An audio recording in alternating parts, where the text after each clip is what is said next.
Hello, my YouTube family. Manipuri homemaker channel mayambu taram nokjari. Mayam kang matam suoi banina ngasidi khichi gi mathel oina puduna lakjare aduga khichi ji gi khuthong ja khoi gi thaina dagi thongla ba yamna chumba marik chumna akhoi gi maitai ye sengba authentic oiba maong da thongjaba khichi khuthong ni ko akhoi gi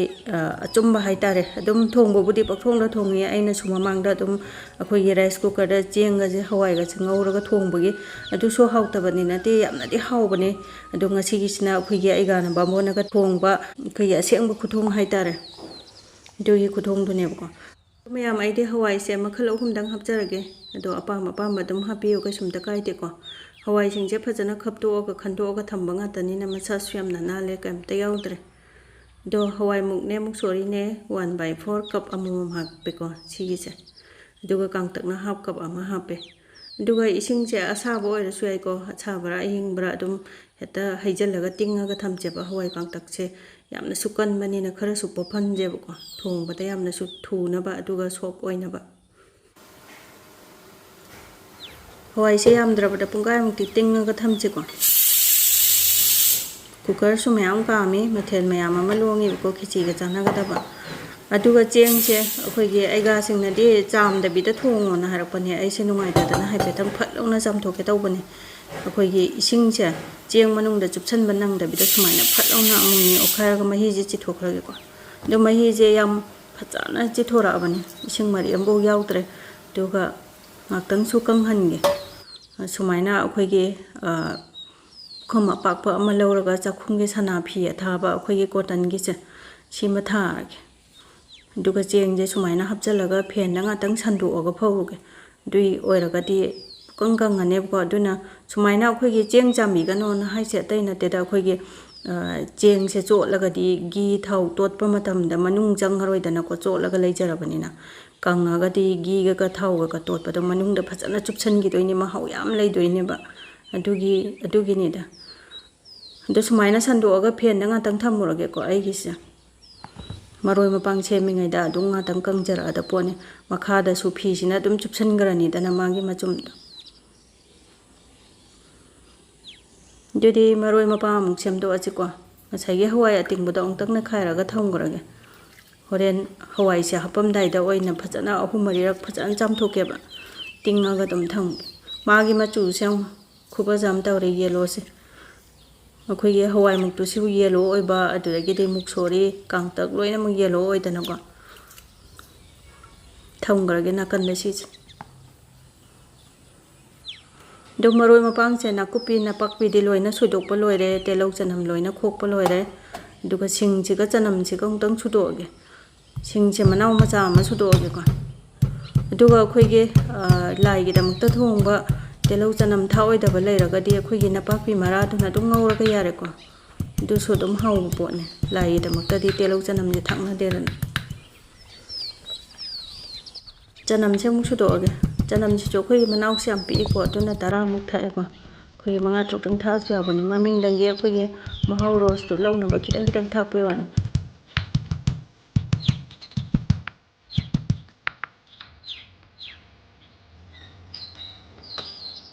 telo ma cha sing wang so do ge du ka telo ge khoi ge maning thang ba kan ba je si lok thuk che ko cha ko phate ha ba ni si hau so hau da ba ni da cha ba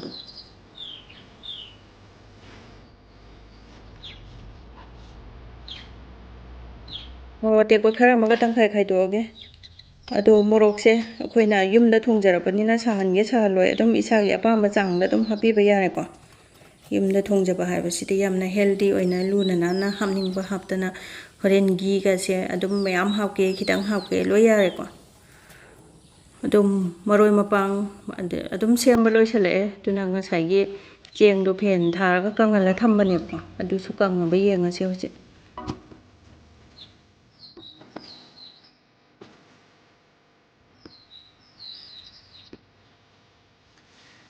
cheng siam phajana kang ge ko choi jai ta ra to akhoi ge suk jam jam da ba dau na tum taw re nga tang tham ba du da do ko pak si da hap chala adu ri cheng che gi khara to sala ji ko adu cheng che kg ama gi chang ne adu kg ama si da akhoi ge gi se tablespoon na chau ba se ahum tot pa da chap chai ꯑꯩꯈꯣꯏꯒꯤ ꯈꯤꯇꯪ ꯍꯦꯜꯂꯁꯨ ꯀꯩꯁꯨꯕꯨꯗꯤ ꯀꯥꯏꯗꯦ ꯑꯗꯣ ꯃꯥꯒꯤ ꯆꯥꯡ ꯑꯃ ꯍꯥꯏꯕ ꯑꯃ ꯂꯩꯗꯅꯀꯣ ꯑꯩꯈꯣꯏꯒꯤ ꯌꯥꯝꯅ ꯍꯦꯛꯇ ꯄꯪꯊꯛ ꯊꯛꯆꯜꯂꯁꯨ ꯍꯥꯎꯕ ꯅꯠꯇꯦ ꯑꯗꯨꯗꯒꯤꯗꯤ ꯋꯥꯠꯂꯒꯁꯨ ꯍꯦꯛꯇ ꯃꯍꯥꯎꯗꯣ ꯋꯥꯠꯇꯣꯏꯅꯦꯕ ꯑꯗꯣ ꯁꯤꯒꯤ 1 ꯇꯦꯕꯜ ꯁ꯭ꯄꯨꯟ ꯍꯥꯏꯁꯦ 15 ml ꯅꯤꯀꯣ ꯑꯗꯣ ꯁꯤ ꯑꯍꯨꯝ ꯊꯥꯛꯑꯦ ꯑꯗꯨꯒ ꯑꯆꯥꯊꯥꯎꯁꯦ ꯑꯩꯈꯣꯏꯒꯤ ꯁꯤꯒꯤ ꯆꯥꯃꯁꯁꯦ ꯇꯦꯕꯜ ꯁ꯭ꯄꯨꯟ ꯑꯆꯧꯕꯁꯦ ꯁꯤꯃꯒ ꯊꯥꯛꯑꯒꯦ ꯑꯗꯨꯒ ꯑꯩꯈꯣꯏꯒꯤ ꯀꯩꯅꯣꯅꯤꯀꯣ ꯁꯤꯁꯦ ꯏꯟꯖꯤꯟ ꯊꯥꯎ ꯑꯩꯈꯣꯏꯒꯤ ꯑꯁꯦꯡꯕ ꯑꯆꯥꯊꯥꯎꯗꯨꯅꯦꯕ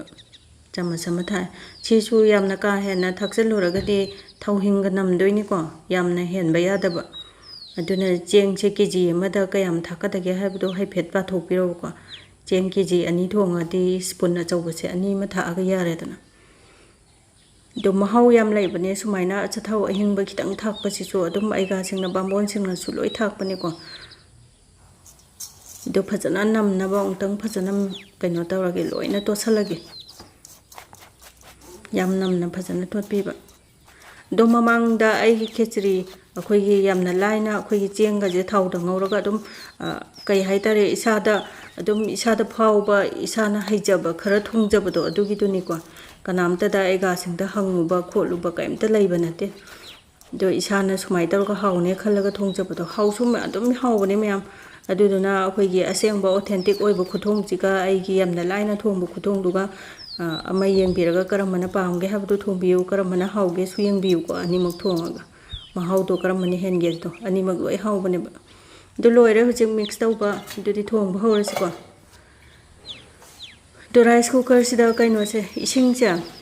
ꯈꯤꯇꯪ ꯋꯥꯠꯂꯞꯅ ꯍꯥꯞꯀꯦ ꯑꯩꯈꯣꯏ ꯍꯦꯟꯈ꯭ꯔꯒꯗꯤ ꯂꯧꯊꯣꯛꯄꯗꯣ ꯌꯥꯔꯣꯏꯕ ꯂꯧꯊꯣꯛꯑꯒꯗꯤ ꯊꯨꯝ ꯃꯣꯔꯣꯛꯇꯣ ꯅꯝꯃꯣꯏꯗꯣꯏꯅꯦ ꯑꯗꯨꯅ ꯂꯧꯊꯣꯛꯇꯅꯕ ꯈꯔ ꯋꯥꯠꯂꯞꯅ ꯍꯥꯞꯄꯤꯔꯣ ꯑꯗꯣ ꯅꯄꯥꯛꯄꯤꯅꯦ ꯅꯥꯀꯨꯞꯄꯤꯅꯦ ꯈꯔ ꯊꯥꯛꯑꯦꯀꯣ ꯃꯣꯔꯣꯛꯁꯦ ꯇꯪꯈꯥꯏ ꯑꯃꯒ ꯊꯥꯛꯆꯟꯈ꯭ꯔꯒꯦ ꯉꯁꯥꯏꯒꯤ ꯑꯁꯣꯏꯕꯗꯣ ꯇꯪꯈꯥꯏ ꯑꯃꯅ ꯍꯣꯔꯦꯟ ꯊꯥꯎ ꯉꯧꯕꯩ ꯊꯝꯍꯧꯔꯒꯦ ꯑꯗꯨꯒ ꯍꯩꯔꯤꯕꯣꯞ ꯈꯤꯇꯪ ꯑꯃꯒ ꯊꯥꯛꯑꯦ ꯃꯅꯝ ꯅꯨꯡꯁꯤꯅꯕ ꯑꯗꯣ ꯉꯁꯥꯏꯒꯤ ꯍꯋꯥꯏꯗꯣ ꯐꯖꯅ ꯆꯥꯝꯊꯣꯛꯑꯕꯅꯤꯀꯣ ꯑꯗꯣ ꯄꯨꯡ ꯃꯨꯛ ꯇꯤꯡꯉꯦ ꯌꯥꯝ ꯐꯖꯅ ꯄꯣꯞꯊꯣꯛꯑꯦ ꯁꯤꯃꯨꯛ ꯍꯥꯞꯆꯜꯂꯒꯦ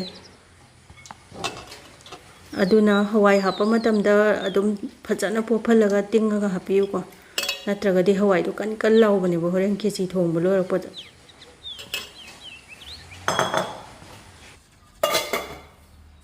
ꯃꯅꯝ ꯅꯨꯡꯁꯤꯅꯕ ꯆꯥꯕꯁꯨ ꯌꯥꯗꯕ ꯃꯅꯥꯁꯦ ꯑꯅꯤꯈꯛ ꯊꯛꯆꯜꯂꯒꯦ ꯃꯅꯝꯗꯤ ꯅꯨꯡꯁꯤꯕ ꯃꯅꯥꯁꯦ ꯆꯥꯕꯗꯤ ꯌꯥꯗꯕꯀꯣ ꯑꯗꯨꯗꯒꯤꯗꯤ ꯊꯨꯝꯁꯦ ꯆꯥꯃꯁ ꯑꯃꯒ ꯃꯈꯥꯏ ꯍꯥꯞꯄꯦꯀꯣ ꯑꯗꯨꯗꯒꯤꯗꯤ ꯃꯆꯨ ꯃꯁꯂꯥꯁꯦ ꯁ꯭ꯄꯨꯟ ꯑꯃ ꯍꯥꯞꯄꯦ ꯃꯣꯔꯣꯛ ꯑꯁꯨꯕ ꯈꯤꯇꯪ ꯑꯃ ꯍꯥꯞꯄꯦ ꯑꯗꯨꯗꯤ ꯍꯥꯞꯆꯟꯕꯁꯦ ꯍꯦꯛ ꯂꯣꯏꯔꯒ ꯃꯩꯁꯦ ꯑꯣꯟ ꯇꯧꯔꯒ ꯐꯠ ꯂꯥꯎꯅ ꯁꯧꯒꯠꯍꯜꯂꯁꯤꯀꯣ ꯑꯗꯣ ꯉꯥꯛꯇꯪ ꯁꯧꯒꯠꯍꯜꯂꯒ ꯌꯦꯡꯁꯦꯕ ꯑꯗꯨꯒ ꯁꯧꯕꯁꯨ ꯑꯩꯈꯣꯏꯒꯤ ꯃꯤꯅꯤꯠ 4-5 ꯁꯧꯍꯟꯁꯦ ꯐꯠ ꯂꯥꯎꯅ ꯁꯧꯒꯠꯂꯛꯄꯒ ꯆꯦꯡ ꯍꯥꯞꯆꯟꯕ ꯅꯠꯇꯕ ꯌꯥꯝ ꯐꯖꯅ ꯁꯧꯔꯦꯀꯣ ꯑꯃꯨꯛꯇꯪ ꯑꯣꯠꯈꯥꯏꯔꯒ ꯌꯦꯡꯁꯤ ꯍꯋꯥꯏꯗꯣ ꯀꯃꯥꯏꯅ ꯇꯧꯒꯦ ꯍꯥꯏꯕꯗꯣ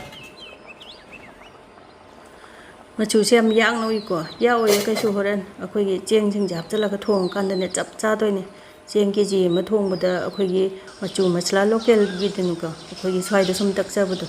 ꯁ꯭ꯄꯨꯟ ꯑꯃ ꯍꯥꯞꯄ ꯆꯞ ꯆꯥꯕꯅꯦ ꯑꯗꯣ ꯍꯋꯥꯏꯁꯦ ꯌꯥꯔꯕ ꯌꯦꯡꯁꯤꯀꯣ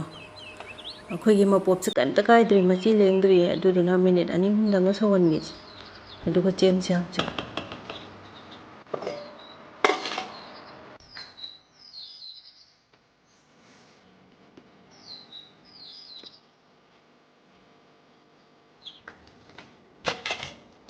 ꯍꯋꯥꯏꯁꯦ ꯃꯤꯅꯤꯠ 2-3 ꯁꯧꯍꯜꯂꯕꯅꯤꯅ ꯌꯥꯔꯅꯤꯀꯣ ꯑꯗꯨꯅ ꯆꯦꯡꯁꯦ ꯍꯥꯞꯆꯜꯂꯁꯤ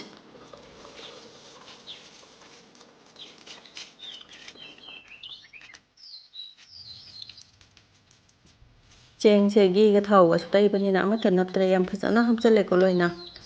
ꯑꯗꯨꯒ ꯑꯃꯨꯛꯇꯪ ꯑꯣꯠꯈꯥꯏꯔꯁꯤ ꯉꯁꯥꯏ ꯏꯁꯤꯡ ꯈꯤꯇꯪ ꯋꯥꯠꯂꯞꯅ ꯍꯥꯞꯈꯤꯕꯗꯣ ꯑꯗꯨꯗꯨꯅ ꯑꯩꯈꯣꯏꯒꯤ ꯁꯥꯏꯠ ꯑꯃꯗ ꯏꯁꯤꯡꯁꯦ ꯁꯥꯍꯜꯂꯒ ꯊꯝꯁꯤꯀꯣ ꯑꯗꯣ ꯑꯩꯒꯤꯁꯨ ꯊꯝꯃꯤꯅꯦ ꯑꯗꯨꯒꯤꯗꯣ ꯈꯤꯇꯪ ꯍꯥꯞꯆꯜꯂꯁꯦ ꯑꯩꯈꯣꯏꯒꯤ ꯏꯁꯤꯡ ꯃꯍꯤꯁꯦ ꯇꯥꯡ ꯑꯃ ꯆꯞ ꯆꯥꯅ ꯍꯥꯞꯇꯣꯏꯅꯦꯕ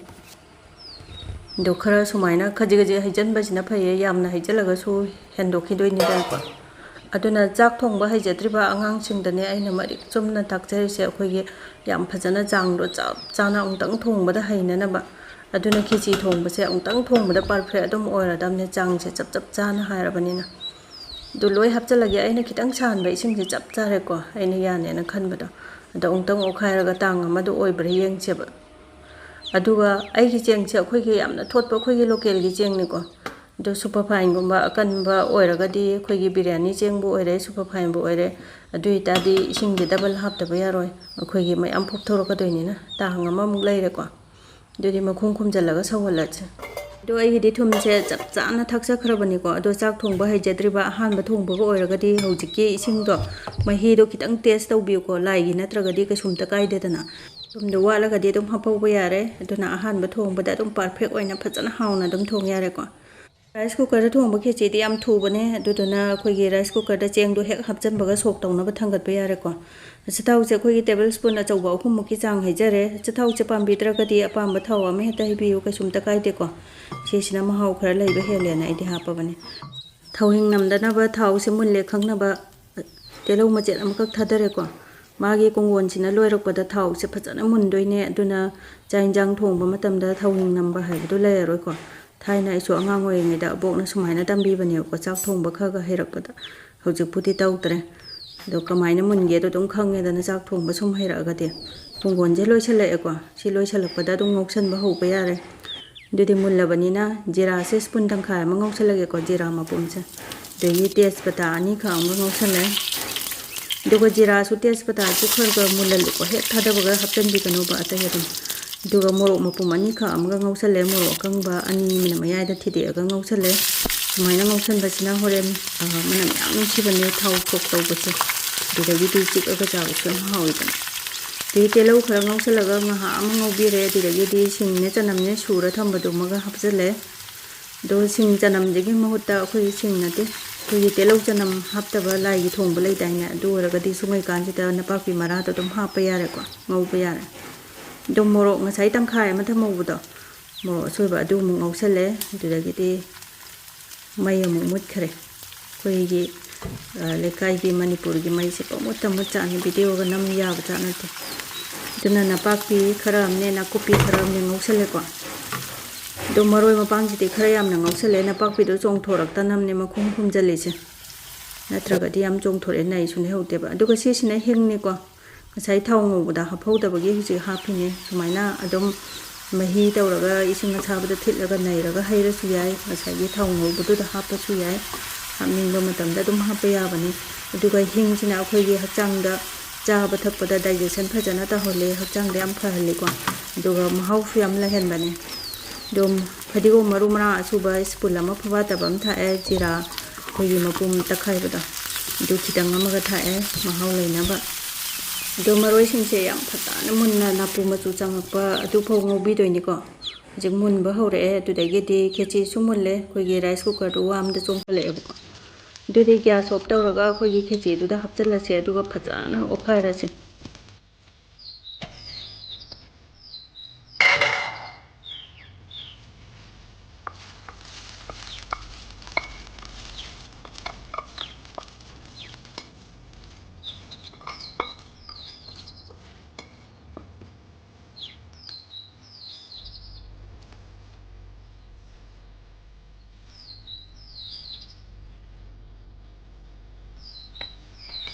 rasmana kunung si se laitre nasai gi thakhiba adudagi de moroi mapang thau sok tawbagi manam chine ani se mix tawragane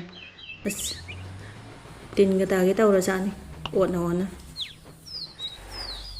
do yam phajare ko magi masak magi machu dudagi de akoi ge kitang kaino se super fine gumbo oragadi phra phra laudoini ado yam kanna napsanna basu oidare koigi loken gi cheng oibagi thot thot laubodo dugi magi masak to ni sise do koina khichi haragadi thamna se taning jangai ko